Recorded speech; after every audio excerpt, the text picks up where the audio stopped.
John 7. After this, Jesus traveled around Galilee.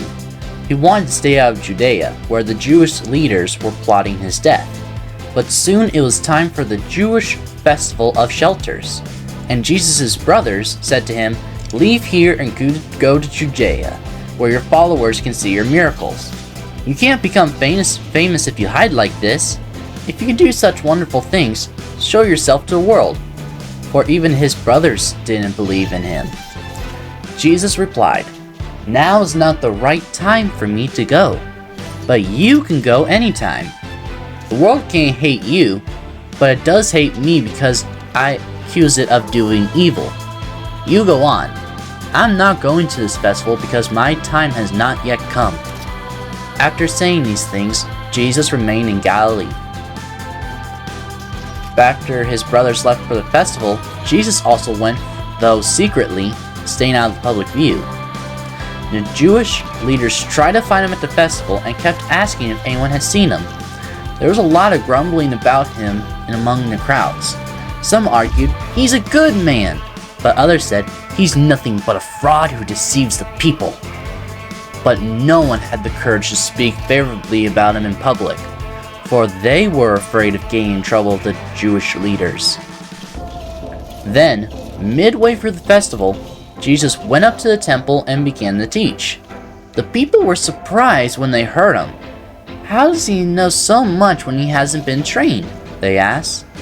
So Jesus told them, "My message is not my own. It comes from God who sent me. Anyone who wants to do the will of God will know whether my teaching is from God or is merely my own. Those who speak for themselves want the glory only for themselves, but a person who seeks to honor the one who sent him speaks truth, not lies. Moses gave you the law, but none of you obeys it. In fact, you are trying to kill me." The crowd replied, "You're demon-possessed. Who's trying to kill you?" Jesus replied, "I did one miracle on the Sabbath and you were amazed. But you work on the Sabbath too.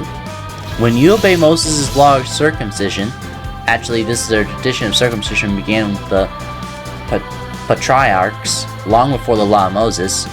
"For if the correct time for circumcising your son falls on the Sabbath, you go ahead and do it, so as not to break the law of Moses."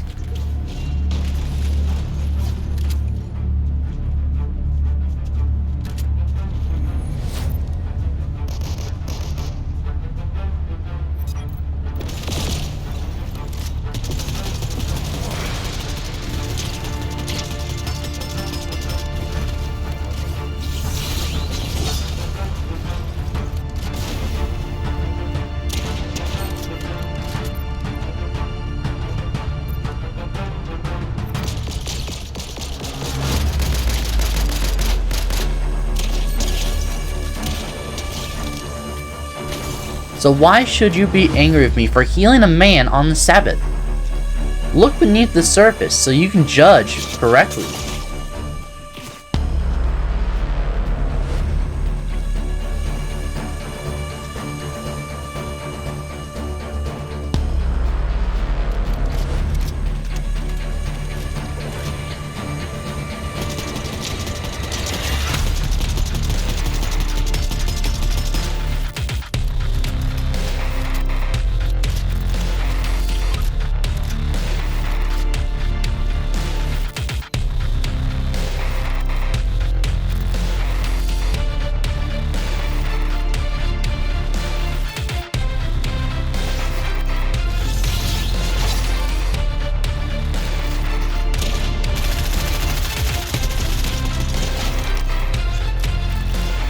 Some of the people who lived in Jerusalem started to ask each other, "Isn't this the man they are trying to kill?"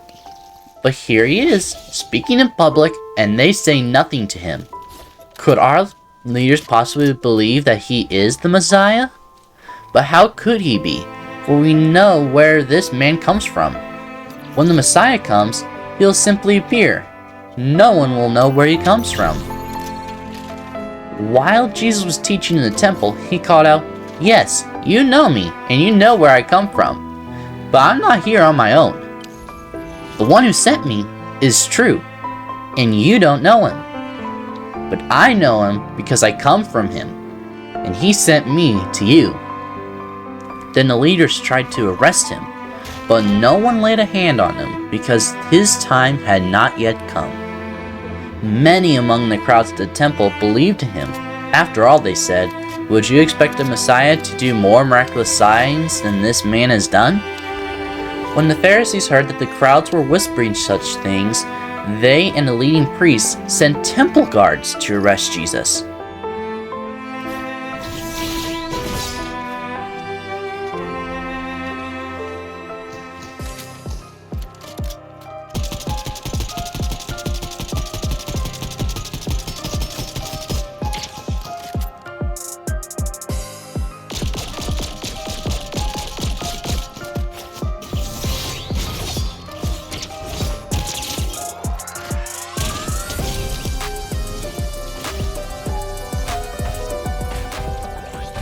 But Jesus told them, "I'll be with you only a little longer.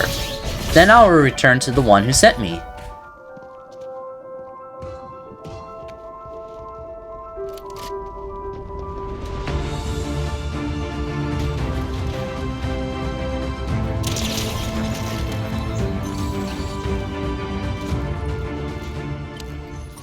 "You'll search for me, but not find me, and you cannot go where I am going."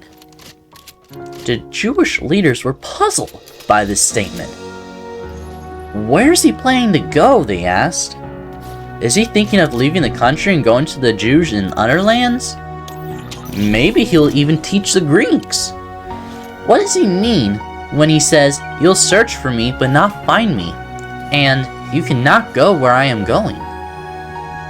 On the last day, the climax of the festival, Jesus stood and shouted to the crowds, "Anyone who is thirsty may come to me. Anyone who believes in me may come and drink. For the scriptures declare, rivers of living water will flow from his heart." When he said living water, he was speaking of the Spirit, who would be given to everyone believing in him. But the Spirit had not yet been given because Jesus had not yet entered into his glory.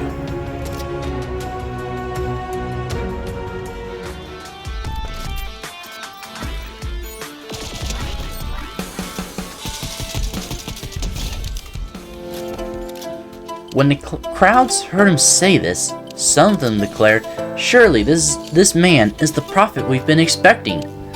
Others said, "He is the Messiah." Still others says, "But he can't be. Will the Messiah come from Galilee?"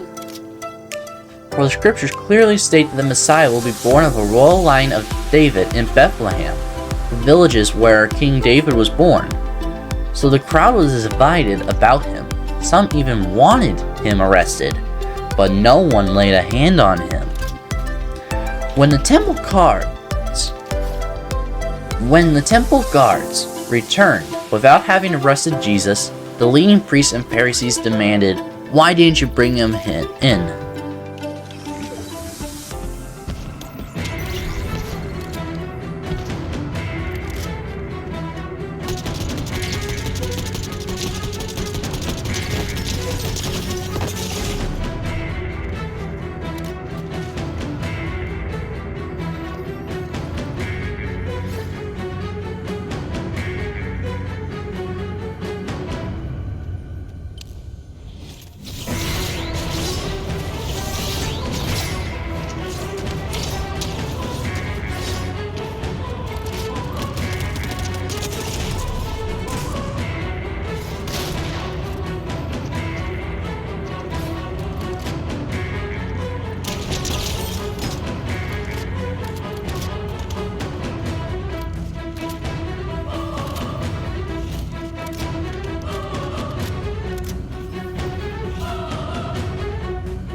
"We have never heard anyone speak like this," the guards responded. "Have you been led astray too?" the Pharisees mocked. "Is there a single one of us rulers or Pharisees who believes in him?